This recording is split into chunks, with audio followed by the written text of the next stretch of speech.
안녕하세요. 오늘 딥다이브에서는 옥사나 아로노프, JP모건의 유명 전략가죠. 그분의 최근 블룸버그 인터뷰 분석 자료를 좀 깊게 파보겠습니다. 이게 현재 시장의 통념과는 좀 다른 상당히 도발적인 시각을 제시하고 있거든요.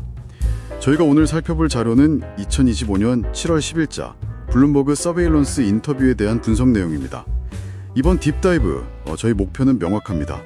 아로노프가 지적하는 연준 정책의 어떤 현실적인 한계들, 그리고 이게 왜 쉽게 안 꺼지나 싶은 인플레이션의 구조적인 원인들, 또 신용시장에 혹시 숨어 있을지 모를 그런 위험 신호들, 이런 것들을 당신이 좀 더 명확하게 이해하도록 돕는 거죠.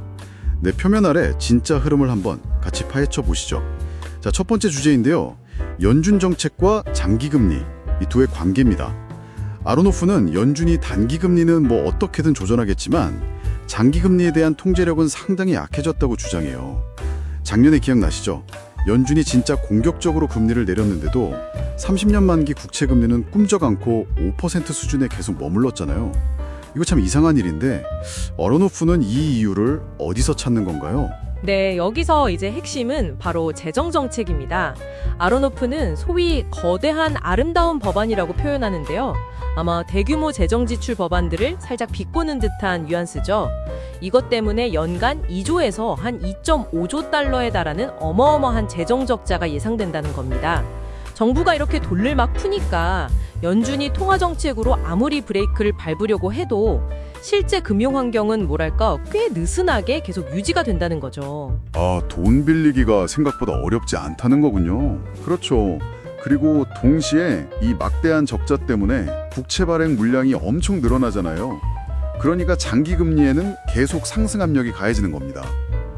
비유하자면 한쪽에서는 에어컨을 세게 틀고 있는데 다른 한쪽에서는 옆에서 계속 히터를 켜고 있는 그런 상황인 거죠. 그렇군요. 연준 의도랑은 다르게 시장이 흘러갈 수 있다, 이 말씀이시네요. 근데 시장은 여전히 연준의 금리 인하만 기다리는 분위기인데 아로노프는 이런 기대감에 대해서도 좀 회의적인 것 같던데요. 맞습니다. 시장에 너무 앞서 나간다고 보는 거죠. 실제로 연준 내부 위원들 설문조사를 보면요. 인플레이션 위험은 실제보다 더 높게, 반대로 고용 관련 위험은 더 낮게 평가하는 경향이 나타난다고 해요. 이게 뭘 의미하냐면 시장이 기대하는 것보다 연준이 금리 인하에 훨씬 더 신중할 수 있다는 중요한 신호라는 겁니다. 이런 시각은 결국 인플레이션 자체에 대한 분석으로 자연스럽게 넘어가게 되는데요. 네. 바로 그 인플레이션 문제죠. 아로노프는 인플레이션이 단순히 돈을 많이 풀어서 생긴 문제가 아니라 완전히 정체, completely stalled out 된 상태라고 진단하더라고요. 어떤 구조적인 문제들을 짚고 있는 건가요? 네. 그녀는 금리만 올려서는 해결하기 어려운 그런 구조적인 요인들을 아주 강조합니다. 예를 들면 관세 문제라던가 팬데믹 이후에 노동 공급이 줄어든 거, 또 이민 정책 변화와 같은 공급 측면에서의 제약 요인이죠. 그리고 여기에 더해서 국방비 지출 증가처럼 정부가 쉽게 줄이기 어려운 비재량적 지출이 늘어나는 것 같은 수요 측면의 압력도 있고요. 이런 요인들이 복합적으로 작용해서 인플레이션이 당신이 생각하는 것보다 훨씬 더 오래 갈 수 있다는 걸 시사합니다. 그리고 바로 이것이 장기금리가 왜 쉽게 안 떨어지는지에 대한 근본적인 이유 중 하나가 된다는 분석입니다. 저도 이 분석 보면서 정말 그럴 수 있겠다 싶었어요. 단순히 금리만 볼 게 아니구나 하는 생각이 확 들더라고요. 그런데 아로노프는 이런 상황이 결국 신용시장, 특히 하이힐드 채권 시장에 부담을 줄 거라고 경고하잖아요.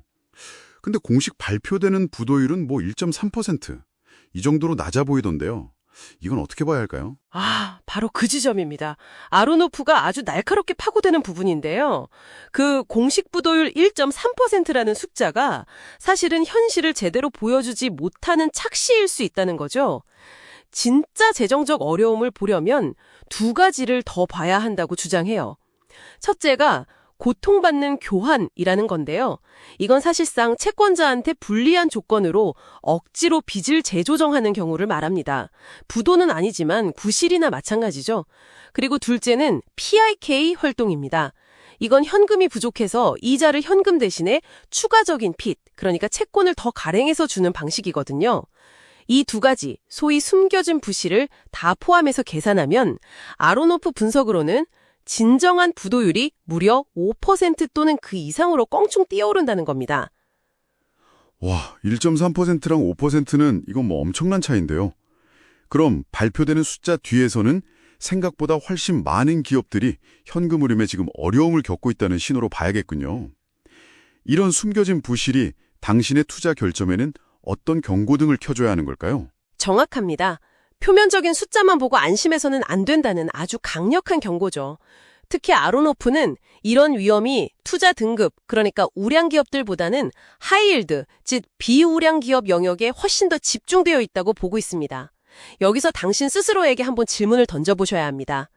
나는 내 포트폴리오의 위험을 평가할 때 공식 발표 수치 그 너머에 이런 이면까지 제대로 들여다보고 있는가 하고 말이죠. 그래서 오늘 아로노프의 분석을 통해 당신이 꼭 기억하셨으면 하는 점은 이것 같습니다.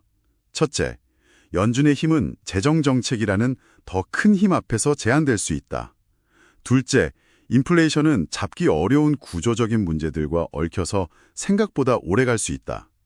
셋째, 신용시장의 진짜 위험은 발표되는 낮은 숫자 뒤에 숨겨져 있을 수 있다. 결국 헤드라인 뉴스 너머를 보는 깊이 있는 시각이 필요하다는 메시지죠. 네, 맞습니다. 핵심은 거시적으로는 이 재정정책의 영향력 확대와 구조적 인플레이션, 그리고 미시적으로는 특히 하이힐드 시장을 중심으로 기업들의 진짜 재무 건전성을 파악하는 것, 이 세 가지가 어떻게 서로 얽혀 돌아가는지 주목해야 합니다. 단순히 연준이 다음에 금리를 올릴까 내릴까 이것만 예측하는 걸로는 이제 부족하다는 겁니다. 자, 마지막으로 당신에게 한번 생각해볼 질문 하나를 던져드리고 마무리하겠습니다. 아로노프의 분석처럼 비교적 경기 상황이 나쁘지 않다고 여겨지는 지금 이 순간에도 이런 숨겨진 부도가 이미 5%에 육박하고 있다면 만약 앞으로 진짜 경기 침체가 닥쳤을 때는 과연 어떤 일이 벌어질까요? 당신의 재정적 의사결정을 내릴 때 한번 깊이 고민해 볼 만한 질문이라고 생각합니다.